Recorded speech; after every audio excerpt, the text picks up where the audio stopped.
Hi, everybody. Another edition of Tarter Sauce here at the Peoria Journal-Star in Peoria, Illinois.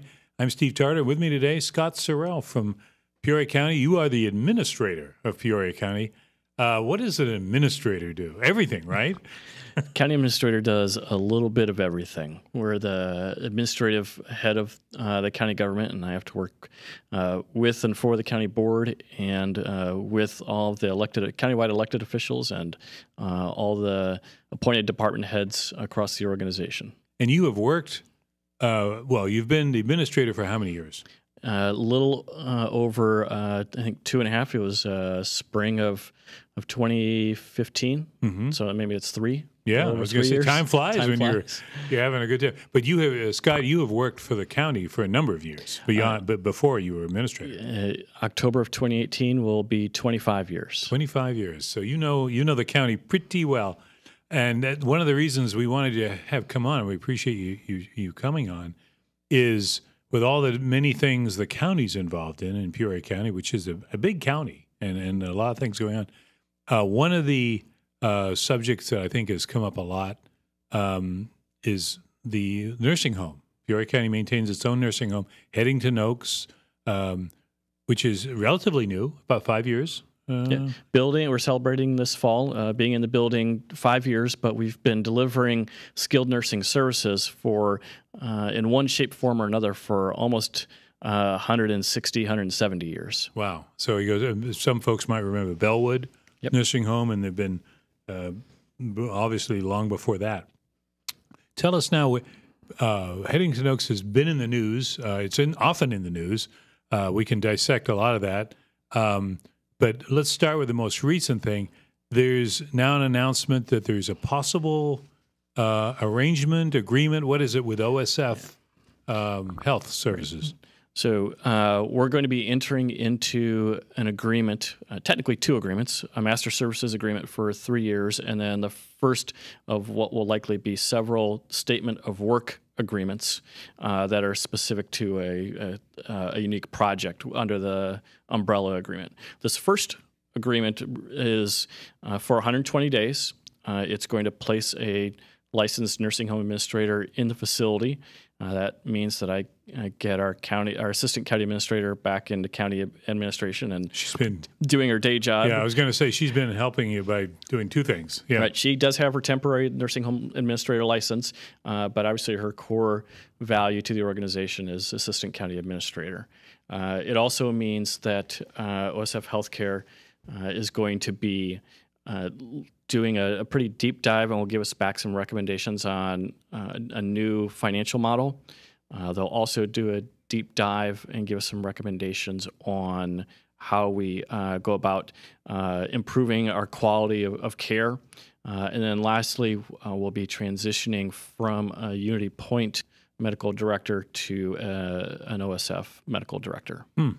Now, all of that, if somebody's just listening in and hasn't really been aware of what's going on, is particularly important because the nursing home, and this is going back a number of years, has been the probably, I think you and I have talked about this, would you say the hottest potato in the Peoria County Board arsenal of potatoes? I would say it absolutely is the hottest potato, and if someone says it isn't, I'd say it's a close second. Maybe roads would be the only one other that might be part of the conversation. But Bellwood, prior, Heddington Oaks now, has been a focal point of the board for a very long time. And we should just mention it's because of probably many things. Maybe we can get into some of that, and people will hear more about that as OSF does its research. But it's been a problem because of the cost. It has been. We have 3 types of residents that we care for when you look at it from a financial standpoint. We have residents that are Medicare, so short-term rehabilitation stays. We have residents that are traditional skilled nursing care that have their own financial means to pay just like they would in any other nursing facility. And then we are the largest provider of Medicaid or public aid beds, not just in Peoria County, but in the Central Illinois region.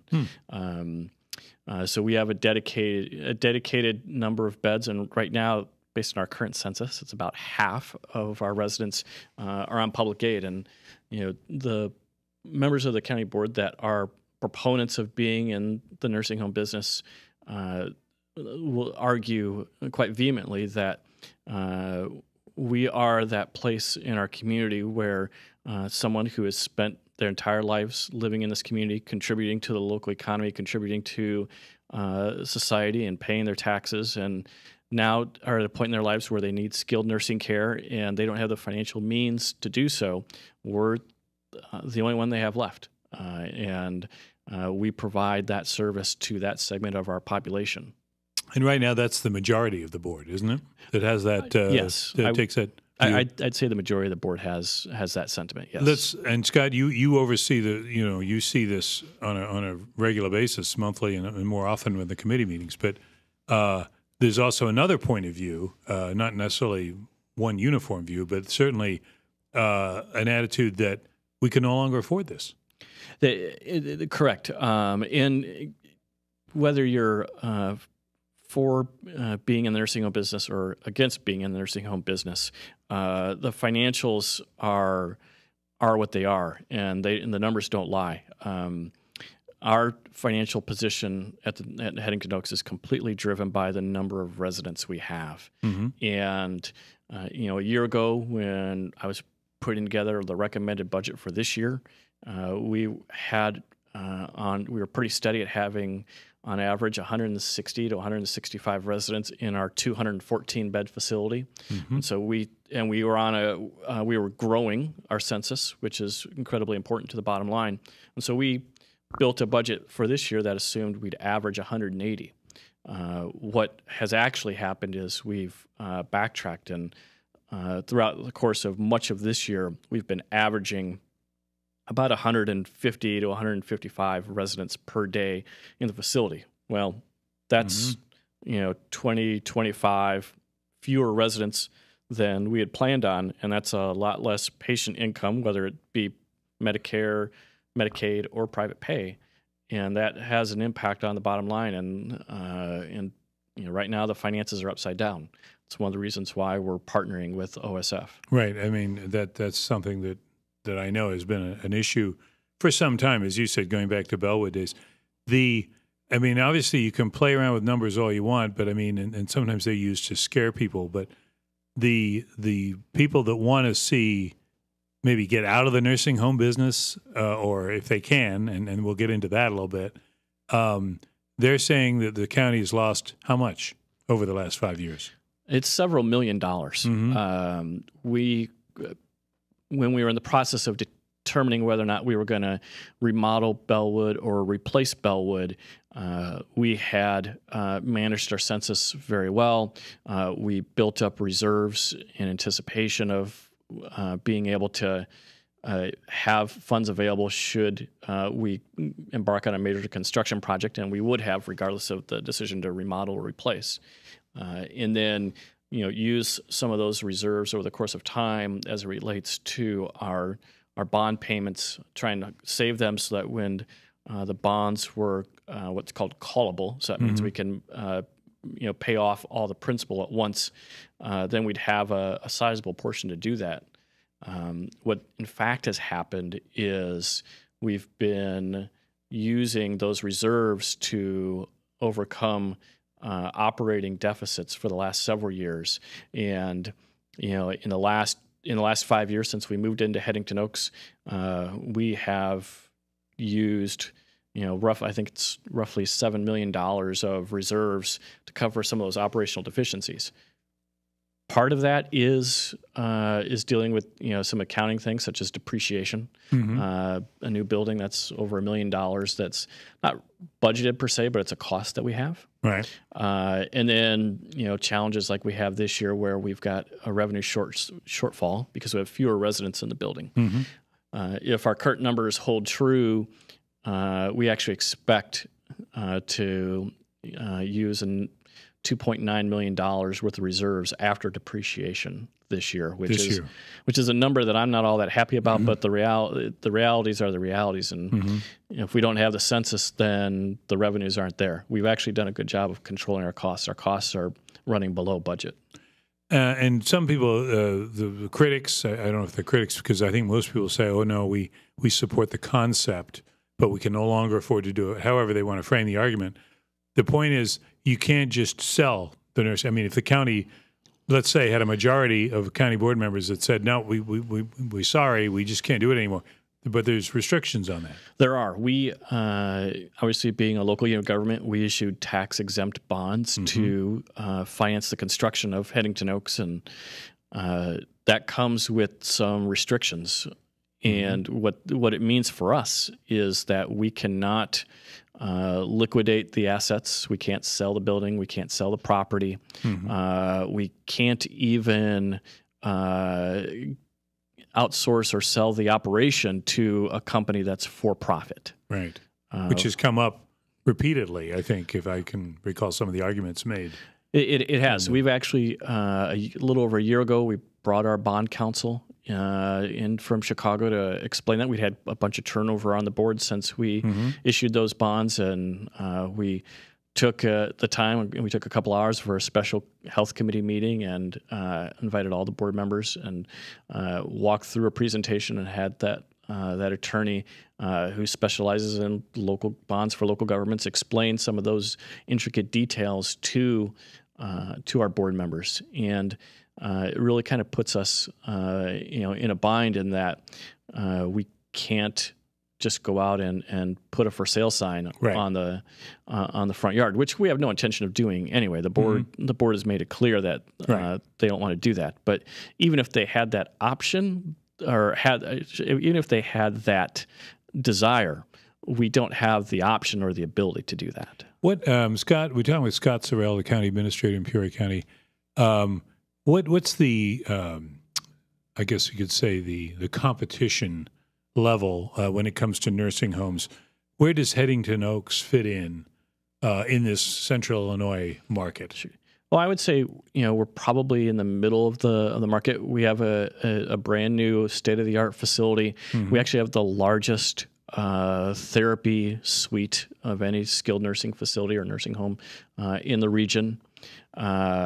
We are the leader in terms of Medicaid beds dedicated to Medicaid or public aid, and we also have a large number of beds dedicated to dementia care. I think where we fall short is the number of private pay residents we have and the number of Medicare residents we have. And Medicare is where we really need to focus our efforts. We average right around 15 residents a day. We need to really have that be double that realistically, and we could go as high as roughly 45. The entire facility is licensed for Medicare, but we've got an entire wing that's roughly 45 beds dedicated solely to Medicare. And to be hovering around 15 just financially doesn't work. In terms of the board looking, the Peoria County Board looking at the problem, you've reached out to. We've talked about the pending or the upcoming arrangement with OSF. And by the way, is that a done deal? I mean, has the board approved that, or what's the status on the OSF two-pronged approach? Sure. So the board has authorized myself to execute those documents once the lawyers are done drawing up the legalese part of the agreements. The scope of work in terms of what they're going to do, what we're going to do, that's all been hammered out. What we need to figure out is just the typical stuff that goes in any type of agreement or contract. And yeah, and I was going to say having the largest healthcare organization, I guess, however you want to frame it, OSF, and we know what they're going to do downtown. We just have seen their presence here in Peoria. That's got to be gratifying to the board that now we've got somebody whose business it is, healthcare, is going to be further involved, because they have been involved on the health committee along with Unity Point. Correct. Almost 2 years ago, when the board reorganized after the 2016 November elections, Chairman Rand did something that was unprecedented, and that is He appointed 2 subject matter experts that were on a voluntary basis that are not members of the county board to a standing committee of the county board, our county health committee. He appointed a representative from OSF Healthcare and from Unity Point Health. Their job was to provide us that subject matter expertise, and they've done that very ably and admirably over the last 2 years. One thing that came out of that was this newfound partnership with OSF, and I would say the majority of the board is very excited about this opportunity to work with such a premier healthcare facility and group in our community. What lies ahead, Scott? If obviously we don't know yet what recommendations or activity will go on in light of the new arrangement with OSF, but do you look for the county to stay, or will this sort of be an opportunity to kind of move it into a public-private partnership? It's too early to say, Steve. I think one of the things that's important to us is getting ourselves back on track, and we're confident that OSF is going to help us do that. What the end result is coming out of the initial 120-day study is, it's really too early to say. I know that we will continue to own the Heddington Oaks property in West Peoria. We'll continue to own the building. We'll continue to hold the state license for the nursing home.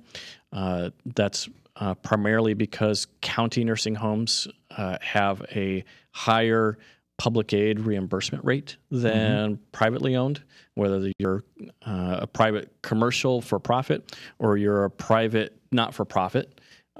We get more for caring for public aid residents than that sector of the market, and so that's important to the bottom line going forward. Sure. So I know that we'll be the owner of the building. I know that we'll hold the license at a bare minimum. The rest of it is up for discussion. Now I know critics, and this is an area where people want to say, "Hey, I applaud the effort and the idea behind it, but," and then of course it comes down to finances. But they will point sometimes to other county nursing homes, which I think, and most recently, has Champaign decided to divest itself of its nursing home. Correct. Champaign County. Champaign went to the voters and asked them 2 different referendum questions a couple years ago. The first was, should Champaign County taxpayers pay more property tax to help fund the nursing home, and that was overwhelmingly defeated. Their second question that they put to the voters was, should they continue to be in the nursing home business, and the answer from the voters was no. Champaign County should not be in the nursing home business. They weren't under the restrictions that correct. The Peoria has. Right. So they don't have the bond debt that we do. If we owned the property free and clear and there wasn't any bond debt on it, then that might be a conversation that the county board could entertain. Right. But we do have those restrictions placed on us by the bonds. Now, one thing we should mention too, and that's I don't think this is going to surprise anyone if we say the state of Illinois has been another factor in the whole issue of finances, because we know the budget issues that existed in Illinois, and getting reimbursed has become a real chore. It's been a huge challenge for us. Our aged accounts receivable, or what some folks might call our bad debt, if you look at all of our sources, is north of $8 million. Some of that is our private pay residents. Some of that is what's owed to us from Medicare. Some of that is what's owed to us from Medicaid, and some of it is private third-party insurers. So we run the full gambit. One of the important things, though, is that over the last 6 months, we hired a finance director dedicated to that business unit, and his first priority, and continues to be his first priority and top priority, is working to whittle that down. And he's been able actually to whittle that down by a couple $1 million here just since he started working for the county. And I think people who, either have had some dealings with the state themselves or know of institutions and groups that are owed money by the state or by other agencies, they can appreciate the difficulty that it presents. Because obviously every time you open the newspaper or listen to the TV news or whatever it is, it's some other new hardship about Illinois. Absolutely correct. And we're lucky in that county-owned nursing homes are supposed to get paid first when it comes to public aid, but that means the state still has to pay, and it's been a challenge for us. The other challenge is actually having the state process residents' applications for public aid. So once your assets are exhausted and you no longer can afford to pay for the care yourself, and you would be transitioning to public aid, there's a process. The federal guidelines have a deadline that's in the regulations that the state has to act on your application within, it's either 45 or 60 days. We've seen that actually stretches out to be closer to 6 months to a year. And so, instead of seeing that public aid reimbursement come in, we're seeing our residents who have exhausted all of their personal private assets waiting for that determination, and they're in essence living in Heddington Oaks for free, right? Because we're not getting any money from them, and we're not getting any money from Medicaid either. And that's a situation that, as you alluded to before, that's part of the county's, I think, feeling has been, hey, we're a safety net, and we're going to provide that for our residents. And obviously, sometimes you hope that it's not an unpaid safety net, but it sometimes it winds up being that. Absolutely correct. And safety net is really the best word to describe it, because that's the service that we're providing for those residents. And the way the regulations are structured, we just can't. We don't have the ability to evict someone if they don't pay. If you need skilled nursing care and you can't afford to be our resident anymore, we actually have to find a place for you, as opposed to just putting you out on the street. We can't. Right. We can't do that. Right. And many of the for-profit competitors in the market, they're not all that interested in taking public aid residents, because they're not going to. They're going to get paid even less than we are when they do get paid. So yeah, there's quite a difference there. Pardon me. Well, we're talking with Scott Sorrel, the Peoria County Administrator, about Heddington Oaks, which is the nursing home that is, it's as you said, over 170 years, 160 years that Peoria County has been in the business, which is an amazing thing. Scott, now we'll just review one more thing, and that's, we started talking about OSF Healthcare now providing a new kind of, I don't know, do you want to say hope for Heddington Oaks? How do you characterize it? Right now I'm saying it's a partnership that will result in some recommendations to hopefully move us into a better financial path. And I know I've harped a lot on the financials. There's obviously it's incredibly important about the care that our team members at Heddington Oaks provide to our residents. But at the end of the day, if we don't have the financial means to deliver the services, then we can't be in the business to deliver those quality services. Right. And obviously the county, like every other entity, we were just talking coming up on the elevator, the city of Peoria is dealing with its own budget things, and you mentioned roads. That's a cause of concern every time that we consider budgets by any entity. It's just tough right now to have any kind of thing that's not up to meeting the objectives that you had set up, and I think you outlined that pretty well. But so 120 days, and when does that start, the partnership with OSF? Well, technically, the clock starts ticking when we get the final version of the agreements executed, but OSF is already starting. They've started to ask for some key financial documents, They're also going to be looking at our supply chain. If there are ways to maximize those. I mean, just as an example, let's take adult diapers. Both the entire OSF Healthcare network uses adult diapers, and so does Heddington Oaks. I don't know the exact numbers, but just by a comparison, if they're buying 1 million and we're buying 10,000, odds are their unit cost is going to be much better than ours. And so are there opportunities for partnership there that we can take advantage of and try and procure some of those types of supplies in a much more economical fashion, because they've got better buying power than we do. Sure. So they've already started evaluating a whole host of things. I know on Friday they asked for, and we gave them, just as an example, all of the vendors that we've done business with in the last 3 years in terms of buying supplies, mostly medical supplies, but all of our supplies. And they'll take that information, they'll analyze it, they'll see where it has the opportunity to plug into their supply chain if we're using the same vendor for the same item, and that creates opportunities for us.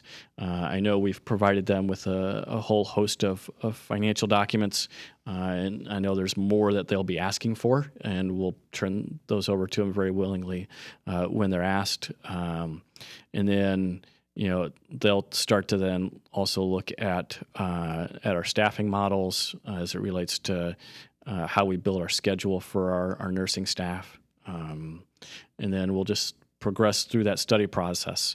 But they've already, even though we haven't signed the agreement yet, they've already started working on many of those things. They probably won't place the nursing home administrator till that agreement's actually signed, though. Right. And, of course, the hope would be, I would think, you're already getting people through OSF and Unity Point as well, I think. But you would hope that maybe once they get more involved, have done all this work, maybe made some changes, there'll be more people coming through the OSF system right into Heddington Oaks. So that's really, I think, the end run goal, or one of the many end run goals. Today, roughly 90% of Heddington Oaks' residents came to us from St. Francis. Okay. The other 10% either came to us from Unity Point Health or were living, say, at home, and we're no longer able to do that. Right. So because we have such a high percentage of our residents in our census coming from St. Francis, it's in the best interest of OSF Healthcare to make sure that we're successful. Sure. And if we are successful, then that creates opportunities for us to further increase our census and get that number back up to what's a financially sustainable average daily census. And one could look at it, and obviously we're not going to speak for them, but from the OSF standpoint, you're looking at a very, very modern, nice facility.